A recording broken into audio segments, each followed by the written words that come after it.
Hey, welcome. Good morning. It's Kennesaw Happenings podcast from Overture. And we have in the studio across town in the early morning, fighting the Atlanta traffic. Chris is going to be with us this morning. So, Chris, tell us who you are, what you do, and who you serve. So my name is Christopher Lyboldt, and I am an Eldercare Consultant. I own a company called Senior Care Authority, and my typical client is an adult child caring for an aging parent, and they're having a really difficult time succeeding at that. Their career is being impacted, their family life's being impacted, and ultimately I end up serving the older adult, because it's my mission to make sure that they find a safe, secure, and healthy solution for the situation that they're in. Well, living in a facility 55 and older, and we're a little bit north of that, I see it all the time. So how did you get into this business? Well, I got into this business because of my wife. We were caregivers for my father-in-law for 6.5 years. And my wife spent all of her time for about 2 years, maybe the last 3 years of my father-in-law's life, visiting him in an independent living community called Cottonwood Estates, which is in Alpharetta. And as she was doing that, she was getting her real estate license. And the sales director said, "Hey, I have people that show up all the time that want to move in here and sell their home. Can you help?" And she did. And ultimately, she became a senior real estate specialist. And she still does that today. She helps people sell their homes. She does the estate sales herself, and she helps with the move. But she was engaging in a lot of consultation and advice.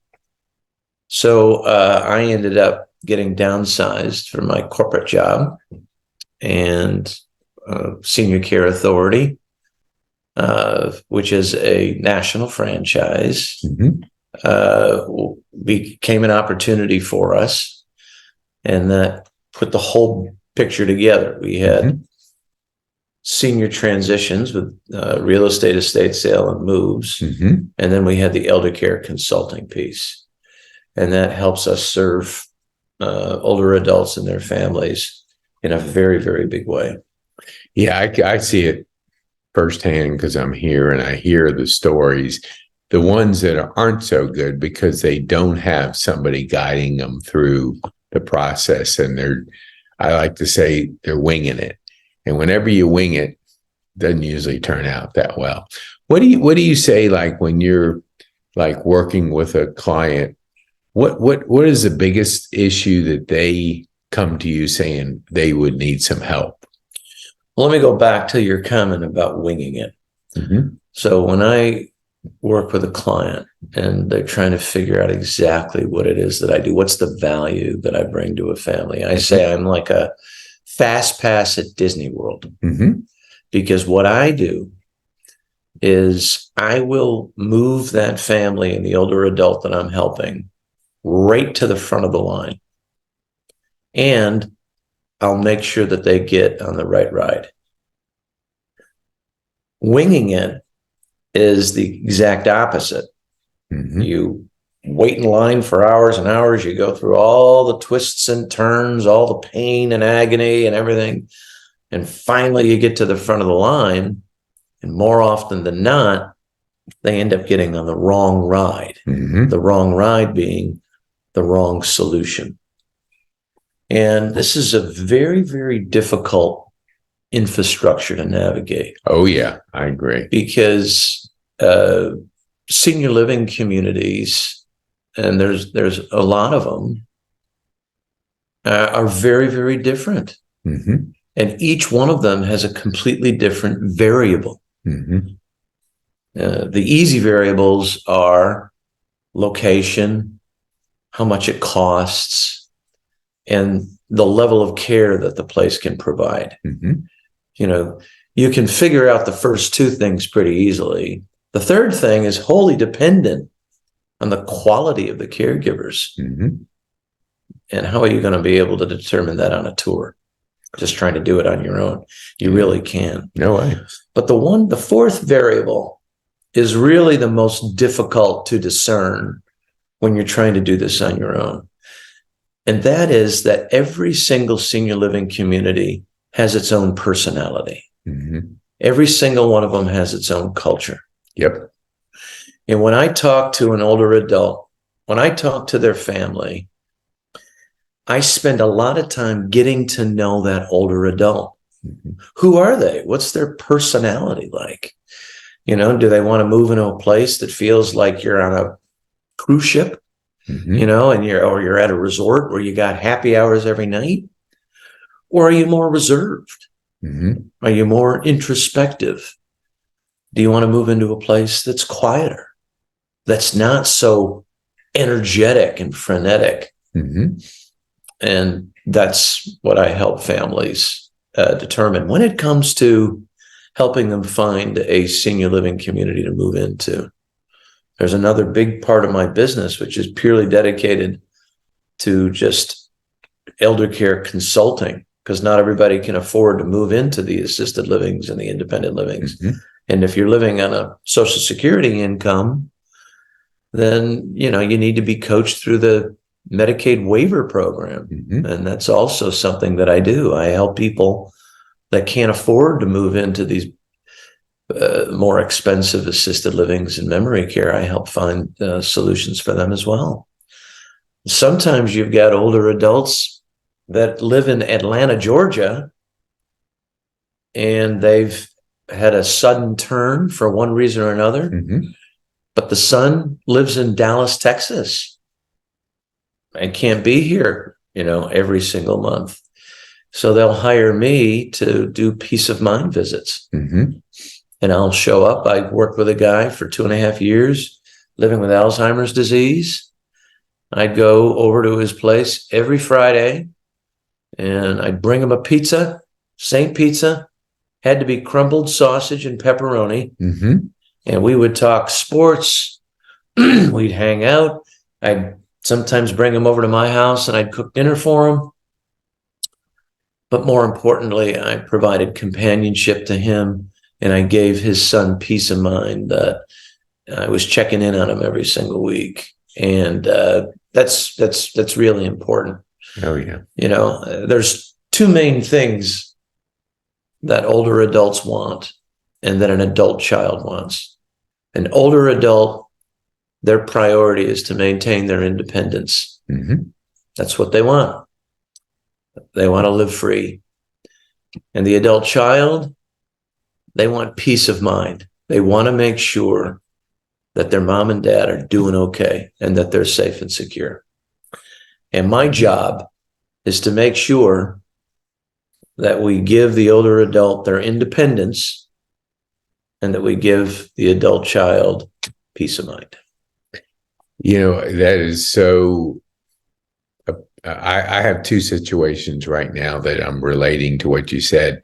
One, my best friend, I called him and I said, "What you doing today?" "I'm trying to find a place for my mom."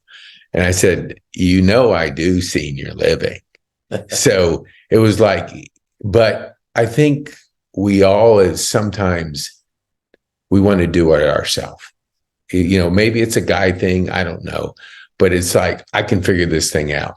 So a person like that, what do you think they run into when they start driving around and looking at places? What from your eyes to our viewers, what do they run into? Do they all of a sudden throw their hands up and say, "I can't do this," and then they try to look for somebody like yourself? Well, let me go back to you know, that mindset that you had just mentioned, which is for whatever reason you said, you know, I'm a guy or whatever. It could be ego, whatever it might be, that I want to do it myself. The there's a misconception that when you work with somebody like me, that I'm going to make some decisions for the family, or that I'm going to drive a decision. And it's the exact opposite. I'm just a facilitator. I never recommend a place.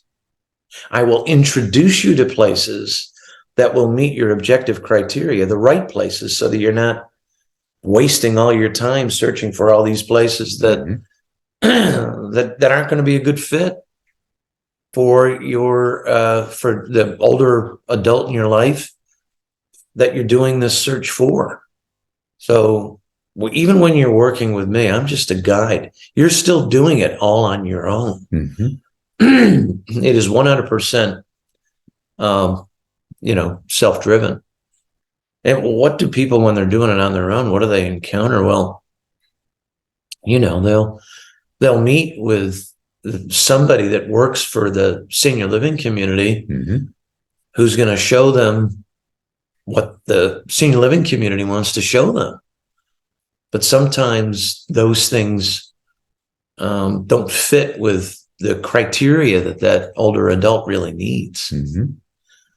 And, they're certainly not going to talk about leadership changes or management company changes or instability or staffing issues or anything like that. And that's what I do when I'm helping these families see that. All I am is I'm like a Sherpa going up Mount Everest. Yeah. You still have to go up Mount Everest. Yeah.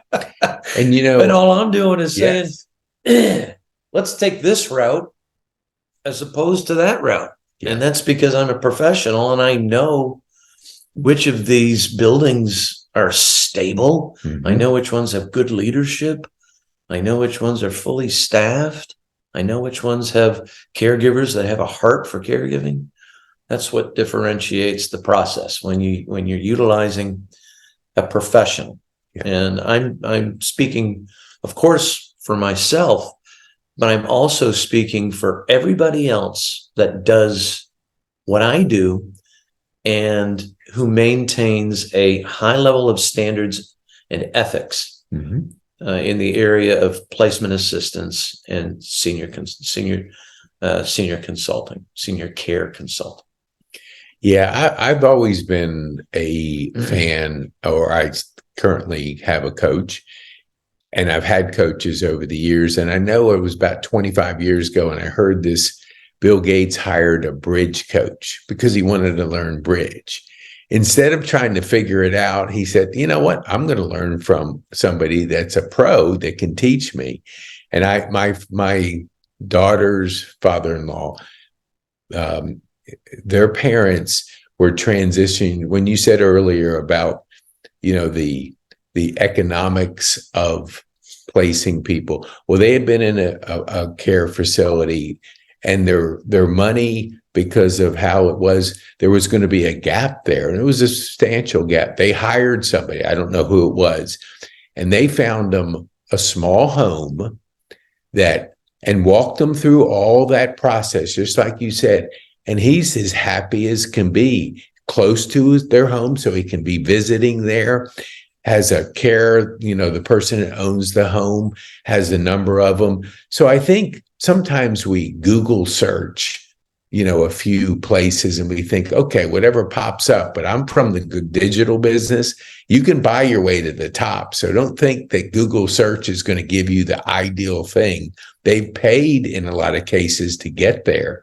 And in this case, you would have never found this place unless they had somebody like yourself that knows and understands the industry and can guide them through that decision process, because they were in a facility for a couple of years, then they had to transition to a new facility. Yeah. What did you do before, corporately, that prepared you to do this? There's 3 competencies that anybody requires to be effective at being an elder care consultant. Somebody that engages in elder care consulting and placement assistance. You need empathy and compassion. You need to be a good facilitator and educator. And you need to have some business development skills because you are running your own business. I was a caregiver for my father-in-law for 6.5 years. So everything that I coach my families through, I've lived every aspect about it. So I can truly say I'm empathetic, not sympathetic. Empathetic. I've lived it. Then I taught at New York University for 12 years. And I was a specialist in experiential learning. So I helped teachers and trainers to become better teachers and trainers using different forms of pedagogy that would engage people in a kinesthetic learning way. So obviously, that was the foundation of my ability to educate and facilitate difficult conversations. And then I was a sales and marketing director in the corporate world for 17 years. And that gave me the ability to be comfortable with business development. And we engage in referral marketing. You know, I always tell people that I'm not going to sell anybody anything. I'm going to engage in referral marketing. There's a big difference between the two.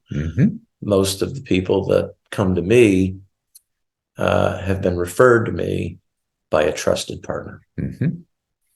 So what would you, I totally agree with everything you said. And I like how you put that together for our audience is the skill set of people you hire. You got to ask questions because if somebody just decides they want to buy a franchise to make some money, it's apparent when you start asking the skill set of what brought them there. To have those 3 skill sets obviously prepares you to do the best job for your ideal clients. That's right. I totally agree with the referral thing because my partner explained to me 5 years ago, when you take on a cold lead, when you start when you start looking at that, the first thing a cold lead will ask you, how much? And they should be asking through a referral, if I'm a trusted partner and I say, Christopher, you got to talk to him. They're not going to say the first thing is how much. They're going to say, well, Pete, he's a trusted guy. He's in the industry. So if Pete recommended him, he must be good, because if you fall, and I mean, not fall, if you don't deliver, it's going to come back on me. That's right. Yeah. They're going to say, Pete, why did you recommend that Christopher dude? It was terrible. And then all of a sudden my credibility is gone. Yeah. And so that way I love that referral mindset, because you want the best possible people to take care of you. And I think I see it all the time, because senior care obviously is a big industry. And there's a lot of decisions that have to be made as our parents get older. And so if we think that we can wing it, I think we're in for a big surprise, and it's going to be a train wreck. So what would you say, do you do business throughout the city? Do you do the state? Or what do you have an area, that part of town that you focus on? Yeah, well, most of the work that I do one-on-one is in Atlanta. Okay. So, and I am personally most focused all the way north of Decatur and Smyrna. And then I have a partner who lives in Peachtree City. Because the drive's so far away for me. She covers Noonan and Peachtree City and Stockbridge and Conyers, and she covers Metro Atlanta. She has Decatur and Smyrna, so that we're able to work together very closely. And because Senior Care Authority is a franchise, I'm also able to work with my colleagues in all of these other different states whenever they're experiencing an issue and their loved one, the older loved one's not based in Atlanta. And we have people all over the country. And so, we can really help anybody nationally. Mhm. I don't have people in Canada or any of the other countries, but Right. certainly in the US. So, okay. So when you're not working and serving the seniors, what do you like to do for like recreation, fun, hobby? Well, I've been married for 26 years, Mhm. and my wife and I are very busy. So my number one favorite thing to do is to spend time with her. Mhm. I'm a cook. So the one thing that I can do for her every day is cook for her. Mhm. Excuse me. And I'm the cook of the house, so I generally cook for her every night. And that also is my creative outlet. Right. I love doing that. And we love to travel. Anytime that we can take a vacation, we love to do it. We go down to Mexico. We're going to go on a ski trip out in Colorado and Mhm. into February. So it's, really, I would say spending time with my wife is my favorite thing to do. But I'm also an avid fisherman. Mhm. Absolutely love to get out on the water. I'm a kayak bass fisherman. I used to fish in bass tournaments. Mhm. And I'm a golfer. Wow. Hey, I'm you can look at the surrounded by all background. this Yes. stuff here. So Yes. I played last night. Did you? Well, I went to Top Golf. It's Okay. that's not real golf, Hey, but you know what? For our younger people, that's how a lot of people are being introduced to the game. So that Top Golf in Alpharetta, I've been there a number of times. It's a nice facility. that's where I was. Yeah. So I mean, so we can just touch on the golf because you brought it up. I didn't bring it up. Right. So what do you like about how golf and your work, do they tie in? Do you take clients out? What are you doing anything that combines golf and your business? I'm not. I don't get to play as much golf as I used to. Mm-hmm. This is a 7-day-a-week pursuit, a vocation. Mm-hmm.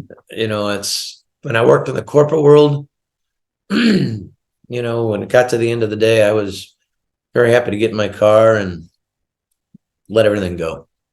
Vacation was vacation. Mm-hmm. With this, you can imagine all of the crises and all of the things that come up on a daily basis. So I'm pretty busy. So I haven't ever done anything Yeah. with my with my clients in golf. I play golf mostly with my son. Okay. During the summer, we try to get out once a week, and that's a lot of fun. Do you ever have like charity events in the industry that you participate in? Is that something we have charity events, most certainly in the industry and with, with the Chamber of Commerce and the business associations that I'm a part of. Mm-hmm. And I've participated in a couple of those. Absolutely. Yeah. So as we close out, I want one more question I want to ask you. So what's your favorite meal to cook your wife? Or what is her favorite meal that you cook that she likes? In the winter, she likes cassoulet, Mm-hmm. which is the French stew made with white beans and a garlicky sausage, and it's supposed to be made with duck. We make it with chicken thighs, and it's delicious in the winter. And then in the summer, she really likes I make a risotto with Vidalia onions and Granny Smith apples, and I make a shrimp scampi to go along with it. So you get the garlic and everything from the shrimp that pairs really, really well with that kind of a risotto. That's her summer dish.